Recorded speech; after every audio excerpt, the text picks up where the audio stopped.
I'll open us in prayer and then we'll jump in.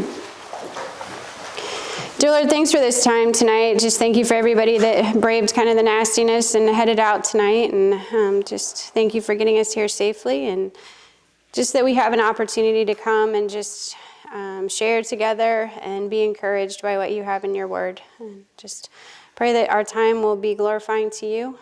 And in your name we pray. Amen. Okay. So we finally jumped into the book of Esther this week. I think maybe we'll start just by reading through part of it. I don't think chapters seem fairly short, so I think we can manage it kind of quickly. So I think what we'll do is just read through Esther 1 all the way up to 2 through 2:4. And I thought maybe what we could do is just start in, if somebody wants to start us off reading like 4 or 5 verses wherever it seems like a good breaking point, and then stop and somebody else can kind of jump in and just read from there. Is there somebody that's willing to jump things off and get us started? I'll read the first 4 and I'm reading out of the ESV. Perfect. That would be great. This is what happened during the time of Xerxes. The Xerxes who ruled over 127 provinces stretching from India to Kush. At that time, King Xerxes reigned from his royal throne in the citadel of Susa. And in the 3rd year of his reign, he gave a banquet for all his nobles and officials. The military leaders of Persia and Media, the princes and nobles of the provinces were present. For a full 180 days, he displayed the vast wealth of his kingdom and the splendor and the glory of his majesty. Thank you. Somebody else want to jump in? And one of these days. Perfect. Go ahead. And when these days were completed, the king gave for all the people present in Susa, the citadel, both great and small, a feast lasting for 7 days, in the court of the garden of the king's palace. There were white cotton curtains and violet hangings fastened with cords of fine linen, and purple to silver rods and marble pillars, and also couches of gold and silver on a mosaic pavement of porphyry, marble, mother of pearl, and precious stones. Drinks were served in golden vessels, vessels of different kinds, and the royal wine was lavished according to the bounty of the king. And drinking was according to this edict. There is no compulsion, for the king had given orders to all the staff of his palace to do as each man desired. Queen Vashti also gave a feast for the women in the palace that belonged to King Xerxes. On the 7th day, when the heart of the king was merry with wine, he commanded Mehuman, Bitsma, Harbona, all those names. Good job. The 7 eunuchs who served in the presence of King Xerxes, to bring Queen Vashti in before the king with her royal crown, in order to show the people and the princes her beauty, for she was lovely to look at. But Queen Vashti refused to come at the king's command delivered by the eunuchs. At this the king became enraged, and his anger burned within him. Thanks. Somebody else want to jump in? Then the king said to the wise men who knew the times, for this was the king's procedure toward all who were versed in law and judgment. The men next to him being all the 7 who saw the king's face and sat first in the kingdom. According to the law, what is to be done to Queen Vashti, because she has not performed the command of King Ahasuerus, or Xerxes, delivered by the eunuchs. Then Memucan said in the presence of the king and the officials, not only against the king has Queen Vashti done wrong, but also against all the officials and all the people who are in all the provinces of King Xerxes. For the queen's behavior will be made known to all women, causing them to look at their husbands with contempt, since they will say, King Xerxes commanded Queen Vashti to be brought before him, and she did not come. This very day, the noble women of Persia and Media, who have heard of the queen's behavior, will say the same to all the king's officials, and there will be contempt and wrath in plenty. If it please the king, let a royal order go out from him, and let it be written among the laws of the Persians and the Medes, so that it may not be repealed, that Vashti is never again to come before King Ahasuerus. And let the king give her royal position to another who is better than she. So when the decree made by the king is proclaimed throughout all his kingdom, for it is vast, all women will give honor to their husbands, high and low alike.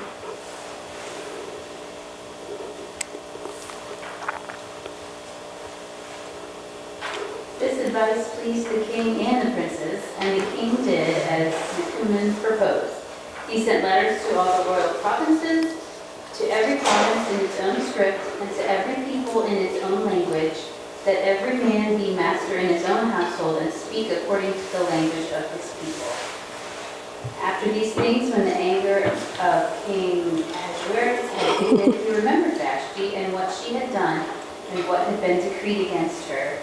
Then the king's young men who attended him said, "Let beautiful young virgins be sought out for the king, and let the king appoint officers in all the provinces of his kingdom to gather all the beautiful young virgins to the harem in Susa the citadel, under custody of Haggai, the king's eunuch, who is in charge of the women. Let their cosmetics be given them, and let the young woman who pleases the king be queen instead of Vashti." This pleased the king, and he did so. Thank you very much, everybody. I know there were a few, there were a few words we're not overly familiar with in there. I appreciate you guys tackling that. Okay, so just a quick couple of things for background on this. Apparently, Susa was the site of the winter palace. Apparently, they had seasonal palaces, and this one was the winter palace. It was also, the palace had been at least started to be built by Xerxes' father, Darius. But apparently it was not big enough to please Xerxes, so he requested a palace twice as big as the one that his father had had, and then connected both of them with a walkway so it could all be his empire, apparently. So this is kind of the site where this story takes place, is in that location. Yeah, and I guess as we look at this, I asked you guys last week to just kind of jot down some things as you went through here. What stood out to you guys about kind of what the kingdom of Xerxes, I guess, is like? What things were just things that you noticed as you read down through here?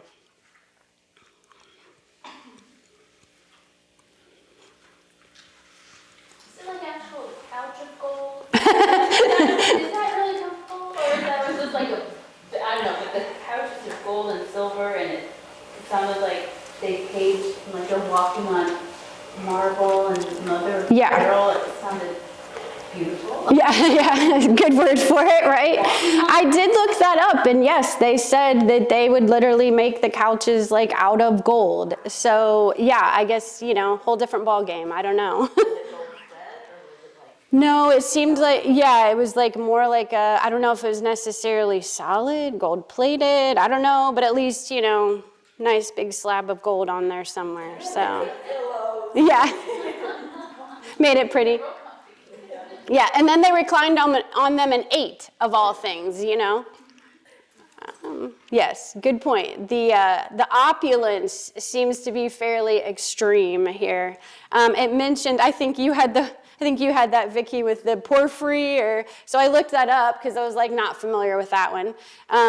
Also not familiar with couches of gold, but and I looked that one up, and apparently it's a kind of a reddish purplish stone that is incredibly rare and was known for being imperial. So that was another way for him just to show his vast wealth that he had.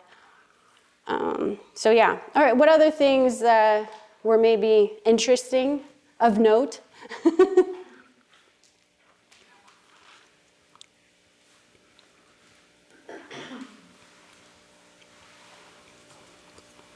I wondered about all the eunuchs. Yeah. Did they have to be a eunuch in order to serve the king? I think from what I have read, I think that it was the reason they were allowed to serve the king in that way of taking care of the harems was because they were not a threat of stealing the women for themselves. So I think that was why you tended to see the eunuchs in charge of the harems. But yes, I mean,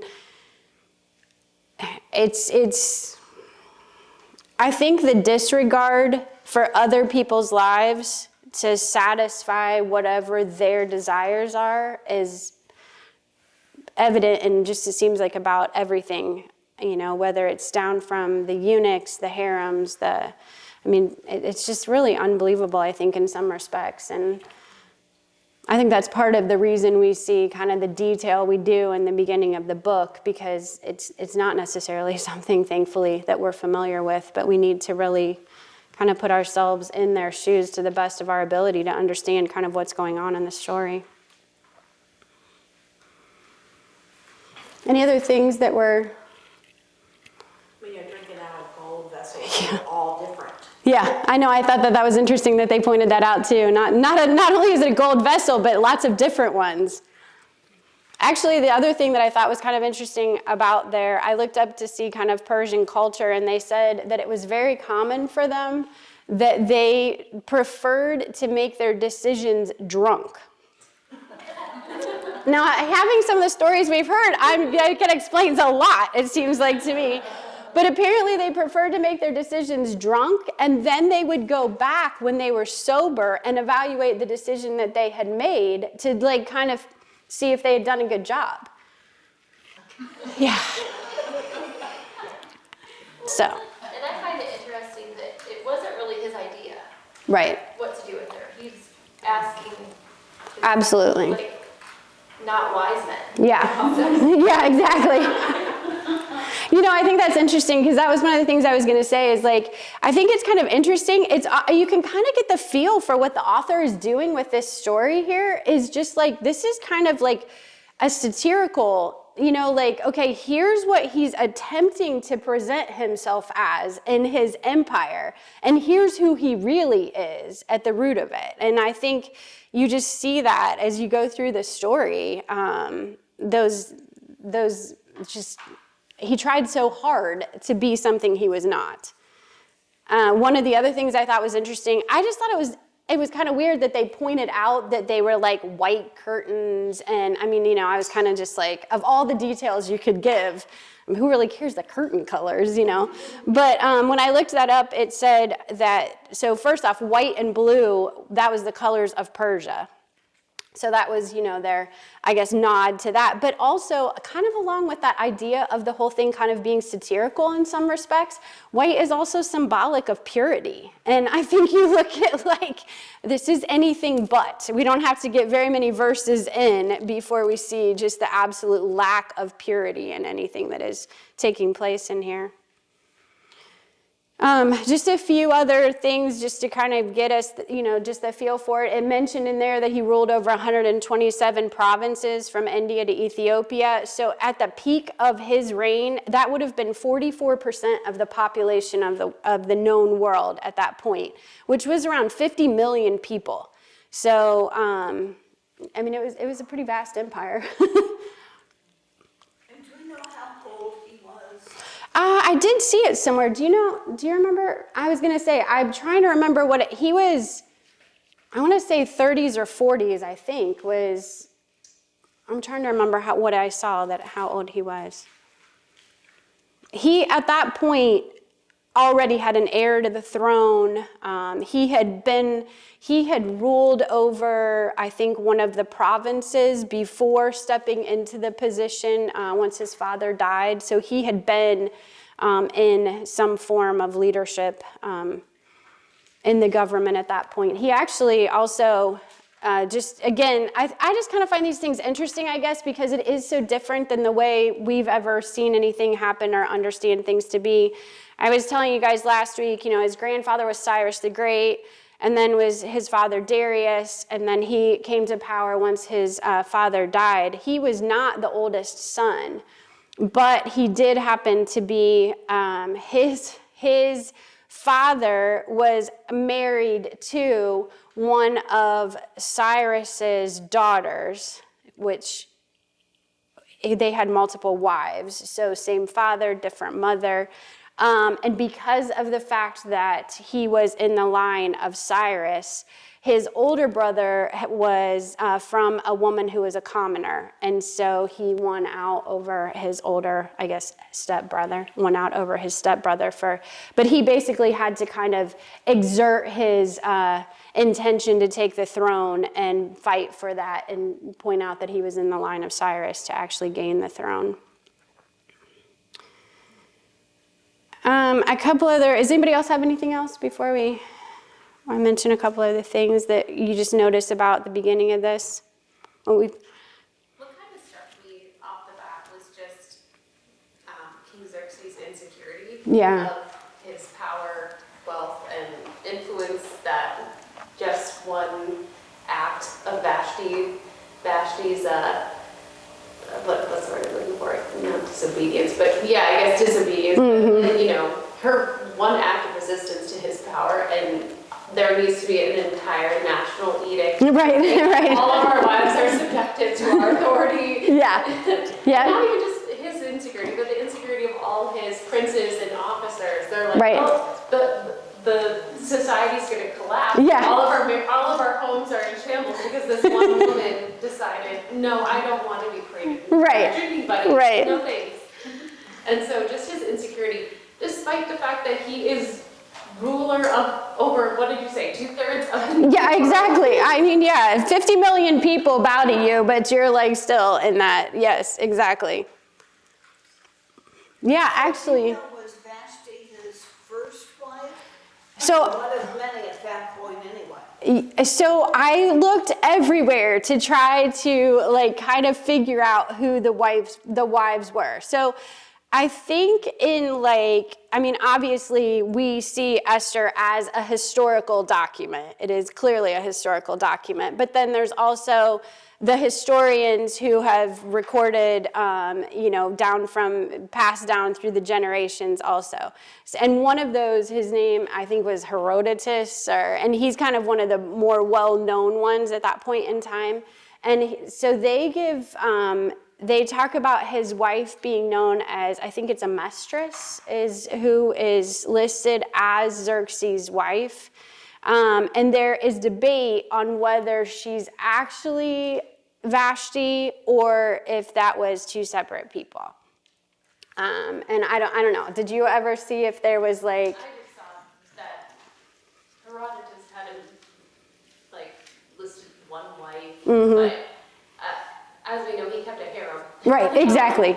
And I believe that I forget what it is. It's like one of the battles that he's defeated at. I believe Herodotus said he returned to his harem. Yes. For comfort. And so, right. What is a wife? Right. The Persian Empire versus queen. So. Yeah.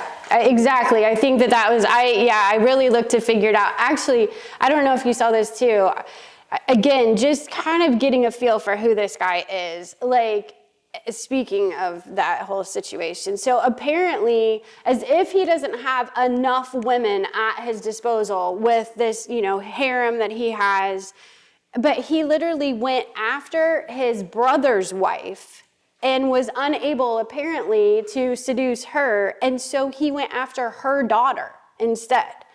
So, just like you look at these things, and apparently whichever wife it was at that point found out about it and was angry and ended up basically having the mother of the daughter, because somehow she felt that the mother was responsible, had the mother brought and disfigured before her. So it wasn't just Xerxes this is just, honestly, just kind of depravity just on display at every level. It was just utterly no regard for human life, the value of life. It's just shown time and again. And yeah, I think that, Addie and I had kind of talked about this a little bit before we started, but it can be so easy, especially when some of this stuff has been made into movies and everything else, to almost have a glorified view of she's in this beauty pageant, she wins, yay her, she gets all these cosmetics, how cool. Yeah, I think any of us would happily pass on what she was subjected to and what this really was. And seeing the truth of that, I think, is so important for how we understood. If they weren't selected, they weren't sent back home. No, they were kept. No chance for marriage or children. Yeah, they're kept as concubines. And yeah, I mean, it was awful. It was a horrible, horrible, horrible just disregard for them. And yeah. Yeah, so, as we talked about kind of that idea of how Xerxes rules, we've covered the majority of it. But I was just going to add like a couple things. Clearly, he ruled, the majority of what he did, he ruled by his edicts, his force, his fear. Again, on that line of just how little value he put on human life. I think I told you guys too that he, like last week we were talking about how he went to go invade Greece because he literally wanted to be the ruler of the whole known world. And he was trying to avenge his father's loss in battle. And they were amassing this huge army to do that. So he did that by just conscripting people into his army. And at one point, he actually conscripted all 5 sons of one of his governors. And the governor requested from him that one of his sons be allowed to remain at home as his heir, because as you know, that was huge, and that time was to leave a male heir. And Xerxes was so upset by this request that when the son came to be conscripted, he had him cut in half and put half of his body on one side of the road and half his body on the other side of the road and marched his troops down through it. So, I think as you just, like for me, as I look at those things, as we go further into the story, I mean, it just gives you a whole perspective on whether you say yes to him or say no to him. I don't know, like that's when you have heard some of the things that he's capable of, how do you make the choices that you make in that? I think it just really gives us a little thought for that. I mean, when you look at his kingdom, his way of bringing people into it was simply to go fight them, overpower them, and it's all yours. And clearly the value is placed on our couches of gold, material possessions. And then he also valued beauty in people and sought to use them in any way if they were appealing to him. Like I think you guys pointed out too, he seems as if he is trying to have this appearance of being so all-powerful, but yet he's constantly not wanting to make a decision with asking his wise advisors around him. Ironically, at the end, he ends up losing his kingdom to another. As much as he tried to establish something for himself that would last forever, as we know that did not occur in that manner. So I kind of just ask you guys to kind of compare that as to like kind of what we see in the kingdom of God. And I don't know, I have some verses that kind of stood out to me as we look at kind of what God's kingdom is. I don't know if anybody has any verses that they want to share before we jump in, but anything that maybe was contrasting to you as you looked at kind of the two thoughts of Xerxes' kingdom and God's kingdom? If not, I'll jump in and give you guys some verses to look up here.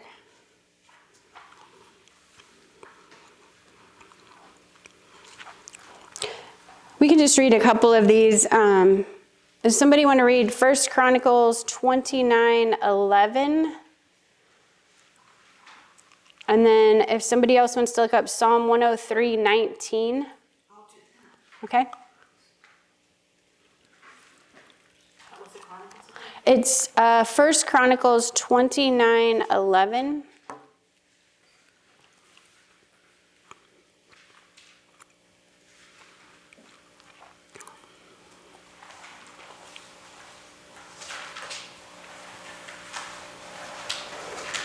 Let's see, Vicki, are you doing that one? Okay, and then if somebody else wants to do Daniel 7:14. Thanks. Yeah. Yeah, 7:14. You can go ahead whenever you're ready. Okay, 2 Chronicles 29:11. First Chronicles? Yes. Okay, just making sure. You're fine. 29:11. Yeah, you're fine, just making sure. Yours, O Lord, is the greatness, and the power, and the glory, and the victory, and the majesty. For all that is in the heavens and in the earth is yours. Yours is the kingdom, O Lord, and you are exalted as head above all. Thanks. Peggy, did you have Psalm 103:19? The Lord has established his throne in heaven, and his kingdom rules over all. Thanks. I think, Sarah, were you the one who said? Daniel 7:14, he was given dominion and glory and a kingdom so that those of every people, nation, and language should serve him. His dominion is an everlasting dominion that will not pass away, and his kingdom is one that will not be destroyed. I had to laugh as I kind of thought about just the contrast between, the kingdom of Xerxes and the kingdom of God. I found myself just like being so drawn just to all the verses that talk about, basically everything is God's. God is on his throne. This is all his kingdom. And I was like, I haven't necessarily gone through and defined his kingdom, because really all that matters for me is that God is king and he's on his throne. And I think that, just the encouragement of, here you have this fairly violent, seemingly awful human being with this kingdom that is just, utter depravity on display. And the thankfulness that we know that God is king and God is on his throne. We won't read all of these. I thought Psalm 47 was great. If you want to look it up later, just tons of it, just encouragement in that one. And then I had Psalm 93, 1 and 2. And then the other thing that I just kind of thought was interesting as we think of just the comparison, as much as Xerxes tried to rule the whole known world and create kind of his lasting kingdom, he ends up being assassinated by those closest to him at the end, and his kingdom passes to someone else. And I just thought it was interesting, and when we compare that, in John 10:17, I'll just read this quick. It says, "For this reason the Father loves me, because I lay my life down, that I may take it up again. No one takes it from me, but I lay it down of my own accord. I have the authority to lay it down, and I have the authority to take it up again." And I just thought, what a contrast to Xerxes, who I'm sure that's what he desired, but it was not his existence. So, just a couple other things, maybe as we look a little bit at Vashti. I think that Vashti was actually descended down from, or in the line of Nebuchadnezzar, ironically. I think that was apparently in her history somewhere. While clearly women in the Persian Empire, we would not say in her situation were treated well, actually, surprisingly, they did have a better situation than some of the other nations at that time. If you were in the Persian Empire as a female, you actually could own property. They had record of some of the women actually owning and managing their own estates. They were able to own businesses. They even were allowed to be managers over men, and they were allowed to rise in positions above men in the business world. And when it came to royalty, which, again, I think this is kind of interesting when you look at Vashti, while the throne was always male, the king was always male, there was then the pyramid, and next in the rung for the pyramid would have been the males in the family, but also the females. They were not, as some nations would have it, where the females were kind of under after all the males were there, then you have the females that start. This was not the case for them. So really, Vashti as queen would have kind of been just one rung down that ladder. And I just thought it was interesting as I kind of thought through that. It kind of makes me wonder, like when he I think you pointed out too, Addie, it was kind of crazy that there has to be like this edict to be like, okay, this is not how the women are allowed to act. But it just made me wonder if that wasn't part of their situation, is like, almost like, hey, maybe we have given them too much power. Like maybe we need to reel things back in because, I don't know. That's not laid out for us as to what the intention was. But it kind of is interesting that they were so concerned about like, oh my gosh, there's going to be chaos and then none of their wives will ever listen to a husband. This can't be. And I can't help but find the irony also in the fact that, he demands that she come, she says no, so he makes an edict that she can't enter his presence again. Yeah, okay, that's what she's not wanting to do. Like, you kind of can't help but wonder, like, she's not like, okay, great, that's awesome, thank you. Solved that problem. I don't know, who knows, again, what the intent for that was. But again, you kind of see like that, almost like the satire of the author who's just kind of like, okay, this is ironic. Any other thoughts for you guys as you look at like Vashti's situation, kind of anything we read through in there, anything stand out to you that maybe you just hadn't noticed before or thought was interesting? What do you think happened to Vashti after this? So the stuff that I could find was basically kind of what you were talking about, Peggy, where there was not apparently like an official word of divorce. It was just that she went back into that harem and, kind of never to be seen as far as the king is concerned again, is what it seemed to be the consensus was, I guess.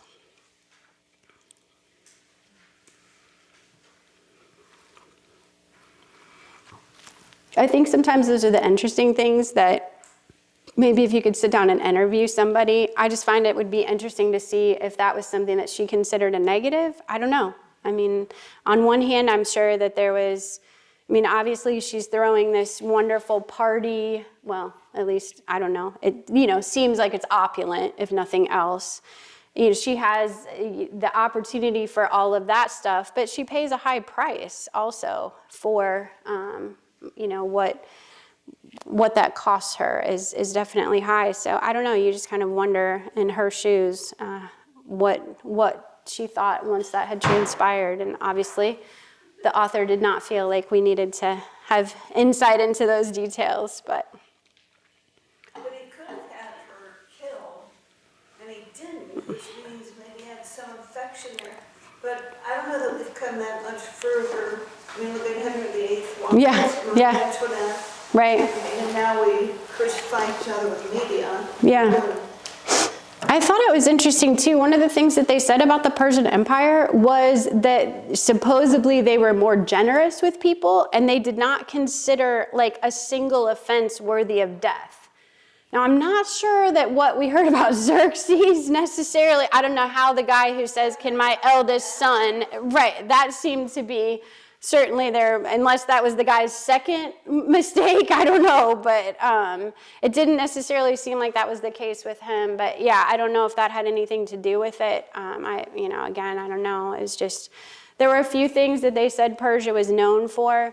And one of the other things was one of the ways that they built their empire to be as enormous as it was. Often when they would go in and they would overtake an area and they would not kill the king or eliminate the king. They would bring him in to continue to rule under then the overarching authority of Persia.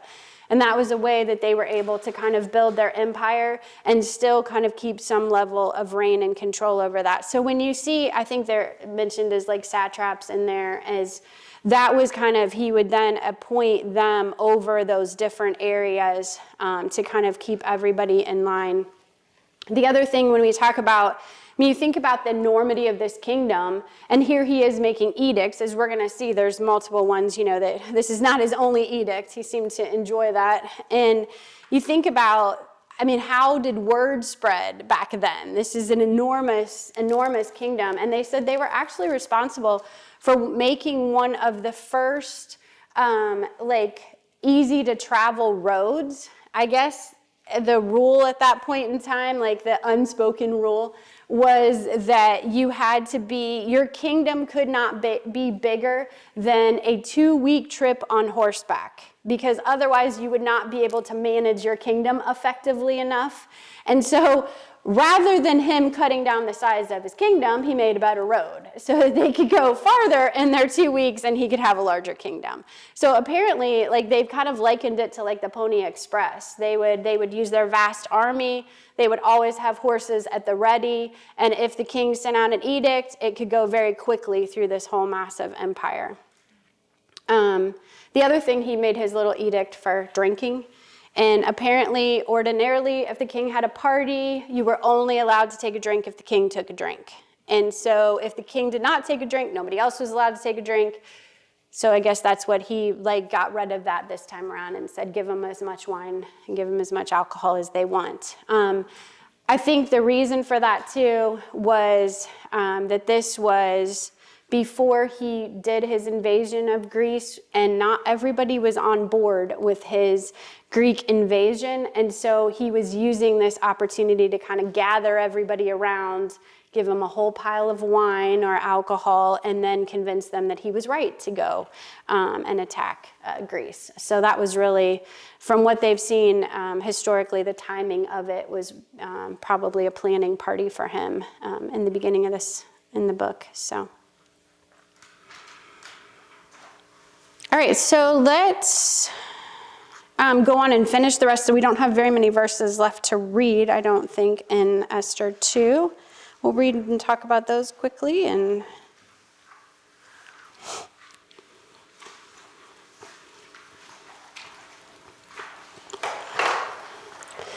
let's see, we'll start at... So we have 2 down through 18. All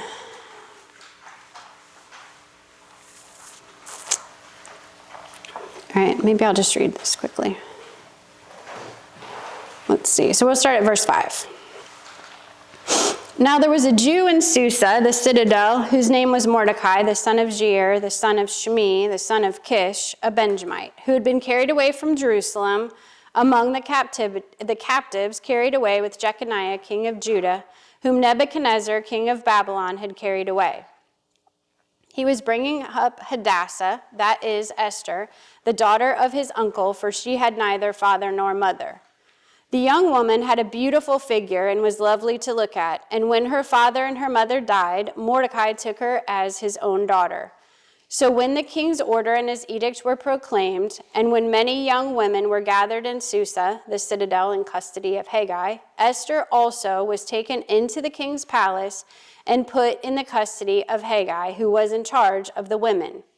And the young woman pleased him and won his favor. And he quickly provided her with cosmetics and her portion of food, and with 7 chosen young women from the king's palace, and advanced her and her young women to the best place in the harem. Esther had not made known her people or kindred, for Mordecai had commanded her not to make it known. And every day Mordecai walked in front of the court of the harem to learn how Esther was and what was happening to her. Now when it came the turn for each young woman to go in to King Ahasuerus, after being 12 months under the regulations for the women, since this was the regular period of their beautifying, 6 months with oil of myrrh, and 6 months with spices and ointments for women, when the young woman went into the king in this way, she was given whatever she desired to take with her from the harem to the king's palace. In the evening she would go in, and in the morning she would return to the second harem in custody of Sheshgaz, the king's eunuch, who was in charge of the concubines. She would not go in to the king again unless the king delighted in her, and she was summoned by name. When the turn came for Esther, the daughter of Abihail, the uncle of Mordecai, who had taken her as her own daughter, to go into the king, she asked for nothing, except what Haggai, the king's eunuch, who had charge of the women, advised. Now Esther was winning favor in the eyes of all who saw her. And when Esther was taken to King Ahasuerus into the royal palace in the 10th month, which is the month of Tebeth, And in the 7th year of his reign, the king loved Esther more than all the women, and she won grace and favor in his sight more than all the virgins, so that he set the royal crown on her head and made her queen instead of Vashti. And then the king gave a great feast for all of his officials and servants. It was Esther's feast. He also granted a remission of taxes to the provinces and gave gifts with royal generosity. All right, so we've now got Esther and Mordecai officially on the scene here. Any thoughts about that section?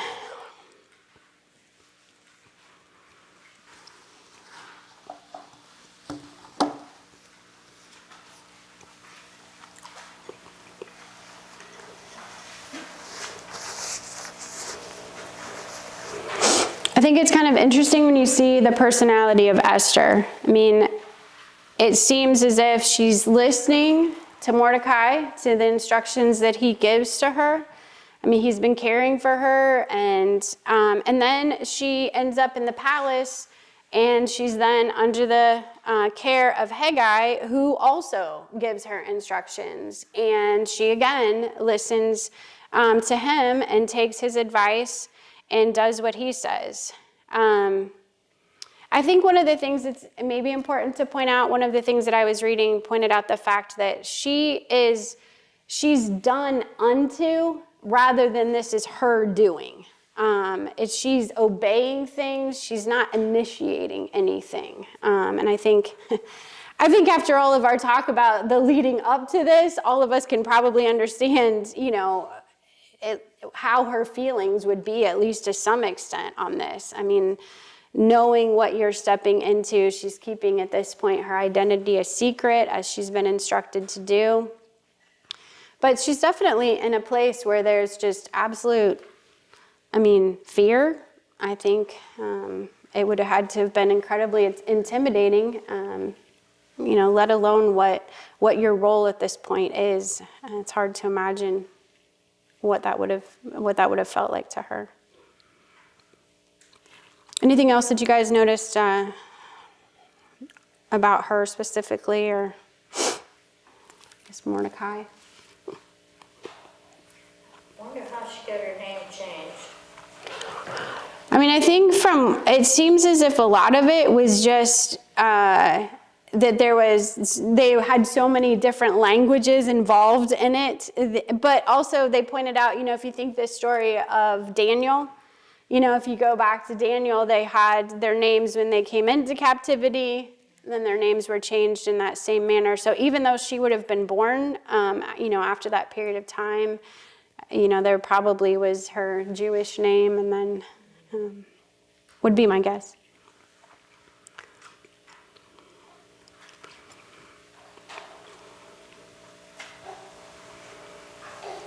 I'm surprised Mordecai was allowed to get that close to the courtyard and the harem. Yeah, clearly he must have had some position in there. And one of the commentaries that I was looking at said that might be why, because obviously the Jews were given the opportunity to return, and not, some of them stayed and kind of immersed themselves in that Persian culture to some extent, even though clearly there were, as we get farther into the story, it wasn't like it was necessarily a great environment apparently for Jews. But that might have been part of the reason that they chose not to. Maybe it was, a position that he had, not really sure, but.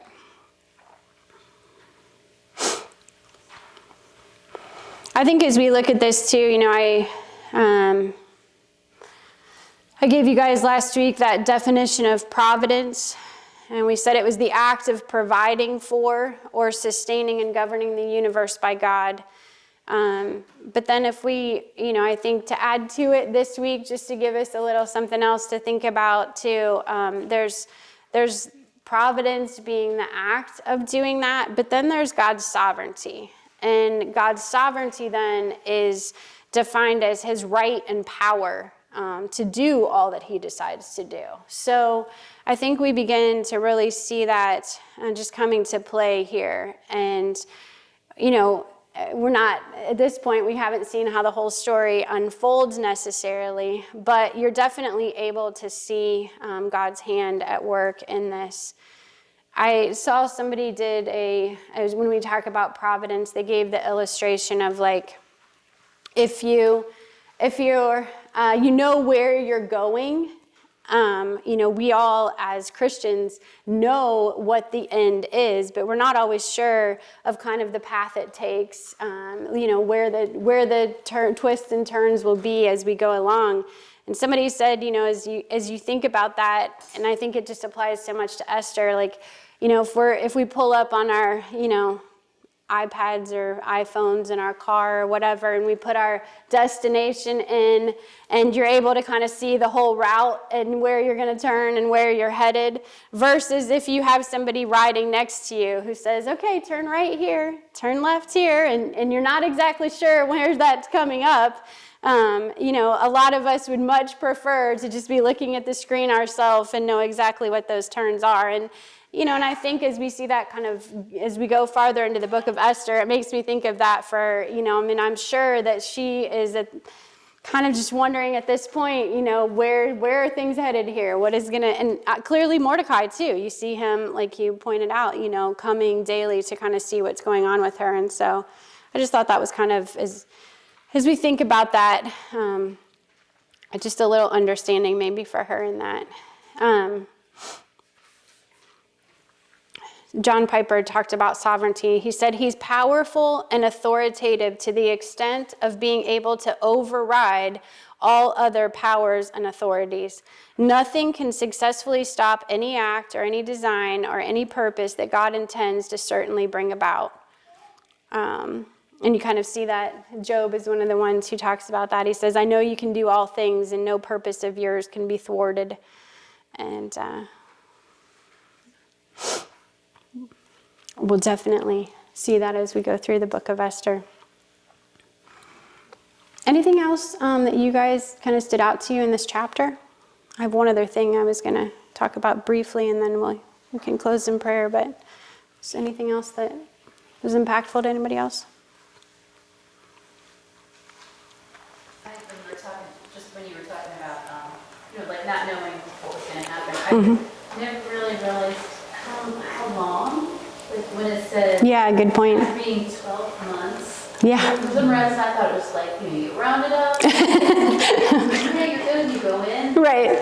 Was that really 12 months? Yeah. It's kind of crazy, isn't it? Go in even, and so what are you thinking, what am I doing for the entire year? Yeah. Well, and then not only that, but from what I have seen, the estimation is that they rounded up about 400 women at least. So you think about that too. Once everything starts, it's still a lengthy period of time. Clearly it wasn't everybody's turn, but still obviously a length in there.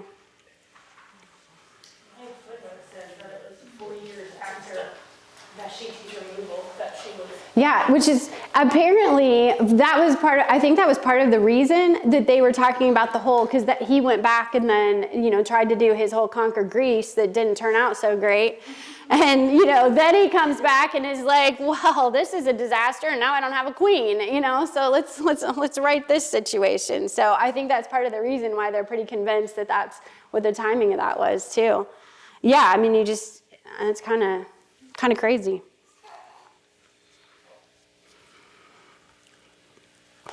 Anything I had mentioned last week too, you guys just thinking about different things from God's providence, and I know we talked about a lot of that tonight. Was there anything else in that stood out to anybody that we didn't talk about, where you kind of just stood out to you that God's hand of providence was at work? I think just the multiple times that it says that people, or that Esther won favor Yeah. from multiple people. There's one point, I think it's in chapter 2, verse 9, it says that the young woman was pleased him and won his favor, and then there was a whole year later, Yeah. and then it happens again that people are pleased with her. I think that just really shows that God is definitely having a hand. Right. Yeah. What's going on with her. that was one of the verses that I marked down too. And I thought it was kind of interesting. If you go back and you look at the stories of Joseph and the story of Daniel, you see the same thing with both of those stories. Joseph was in Genesis 39, where it mentions that he found favor. And it does say is like the Lord allowed him to find favor. And the same thing with Daniel in the first chapter in Daniel, it says the same thing, that God gave him, the Lord allowed him to find favor. And again, I think it's kind of interesting because it's almost like they've given those examples of similar situations where you have somebody who's been exiled and they find favor. And it's like, I kind of feel like this is the author's way of almost like, he doesn't come out and say, the Lord allowed Esther to find favor, but like, if we know our history, we should know these things. God has done this and God is doing this. Yeah, I think one of the risks that you can fall into with Esther is reading without looking for God as the hero and the author and the driving force behind this story of all the events that happen one after the other in order that they do happen. And I think not approaching this book and not looking at this as God's story and God is the hero of the story, we can kind of rush to application and look at Esther and try to find a hero that we can relate to in the story. Like Esther, and as a woman, which is naturally who you have to make true of her and this incredibly brave moment that she has. But I think it's the same risk that we can run into if we're reading about David and trying to look at what he had to his advantage and trying to say, oh, I should be brave. Right. Like Esther, I should be charming and beautiful. Like that's what the Lord wants for me. Yeah, exactly. That's not exactly what this book is getting at here. Yeah, absolutely. I think that, and especially when you have something like, I think our temptation is even that much greater when they're such good stories. And it's like, you almost just can't help but want to write yourself. And I mean, it is funny, And this is written narratively like a story, and our brain naturally does insert yourself. Right, exactly. The feet of where would I have been in this? Character. Yeah. I know I always laugh because, when I'm putting together like kids lessons and stuff, like so many times I think it comes back kind of the times where I feel like there was a period of time, especially with like kids church and stuff, where like you had the idea that, oh, David is the hero and you should be a David, and Daniel's the hero and you should be a Daniel. And it's funny, so many times I find myself thinking through those, reminding myself, that, okay, no, I want these kids to know like God is the hero. This is God's story. And I think that same temptation is true for us, absolutely. Anything else?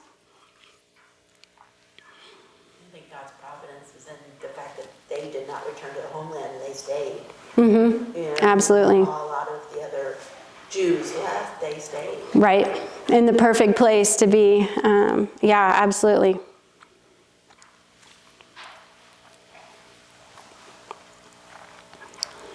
So, just quickly, because it's already 7:30, but I thought it was kind of interesting. If you guys saw in the line of Mordecai, first off, he's in the line of Saul. He was in the line of King Saul.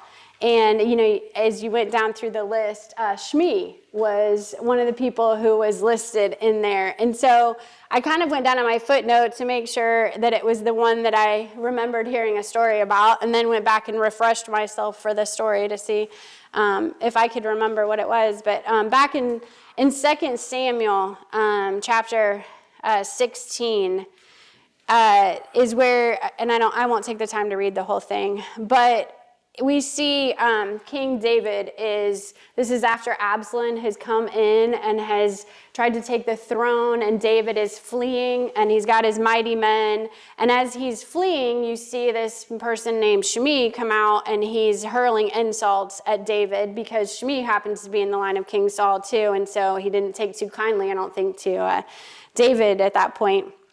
And he's yelling at David and hurling these insults, and like I said, David has his mighty men with him, and one of his mighty men literally calls Shimi a dead dog. And he basically is like, okay, David, like, can I kill him?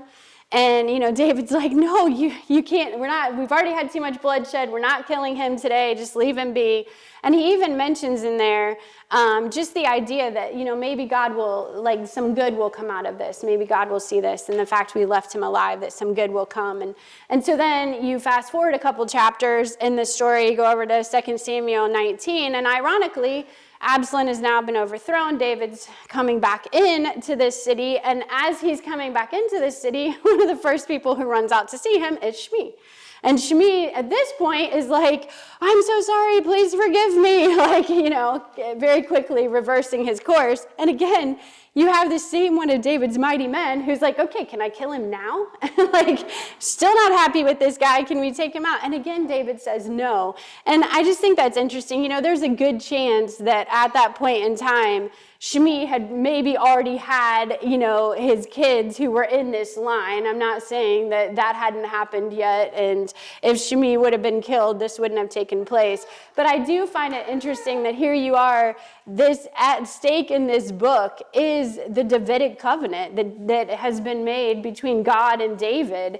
And here's David, this was about 400 to 500 years before the book of Esther. Here's David sparing the life of Shmi, who ends up being in the line of Mordecai. And I just thought that was kind of interesting to look back at that and just to see that, here it is all those years later, and the Davidic covenant is hanging in the balance. And so if you, Shmi, it's kind of a funny story, and I think you go on then, and Shmi kind of causes a few more issues in the book of 2 Samuel, if you care to look that one up. But I just thought that was interesting. So any other things before we close, and then let you guys get out of here and go see what the weather's like? Addie, did you have a reading assignment for us for next week? Finish 2 and then 3 and 4. We might not cover all of 3 and 4 next week, but that's a good chunk. We'll shoot for that. It's a good chunk of narrative to read through. Yeah, they're not super long chapters, I think. So, yeah. All right. Anybody want to close us? If not, I'll close us. But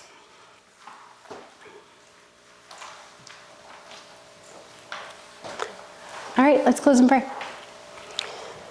Father, I just thank you for this time. I just thank you for the opportunity just to dig into your word, just to truly just see your hand, be so encouraged, Father, that you are God, that this is your kingdom, that you are in control, that nothing happens outside of what you dictate and allow, and just our gratefulness for that.